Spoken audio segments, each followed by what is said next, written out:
సిద్దిపేట జిల్లా నంగునూరు మండల కేంద్రం అభివృద్ధి చెందుతున్న గ్రామంగా కనిపిస్తున్న వాస్తవ పరిస్థితులు మాత్రం అందుకు భిన్నంగా ఉన్నాయని స్థానికులు ఆవేదన వ్యక్తం చేస్తున్నారు.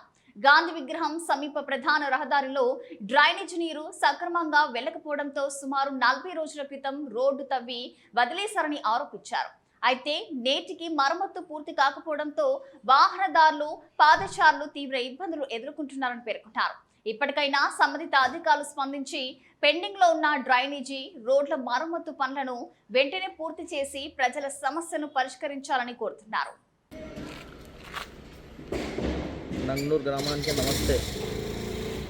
గ్రామ అధికారులకు ఇది ప్రధాన రహదారి నంగనూరులో గాంధీ చౌక్ దగ్గర.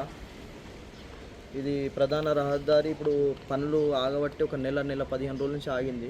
అందరి బిజినెస్లు దెబ్బతిన్నాయి. మళ్ళా మోస్ట్ ఏంటంటే ఇది వచ్చేపోయే దారి, ఇది మెయిన్ దారి. ఇది దానికి చాలా ఇబ్బంది అవుతుంది, వచ్చుడు పోవుడు ఇబ్బంది అవుతుంది. ఇది ఎంత త్వరగా అయితే అంత త్వరగా కొద్దిగా అధికారులు దృష్టిలో పెట్టుకొని కొద్దిగా పనులు చేపిస్తారని మనవి. ఎందుకంటే మాకు బిజినెస్లు ఇప్పుడు దగ్గర 15 రోజుల నుంచి 2 నెలల నుంచి బిజినెస్లు ఖరాబ్ అయిపోయినాయి, జీతాల మీద పడుతున్నాయి. మళ్ళీ ఇప్పుడు ఉన్న మాల్ కూడా ఓల్డ్ స్టాక్ అవుతుంది, మళ్ళీ ఇబ్బంది అవుతుంది.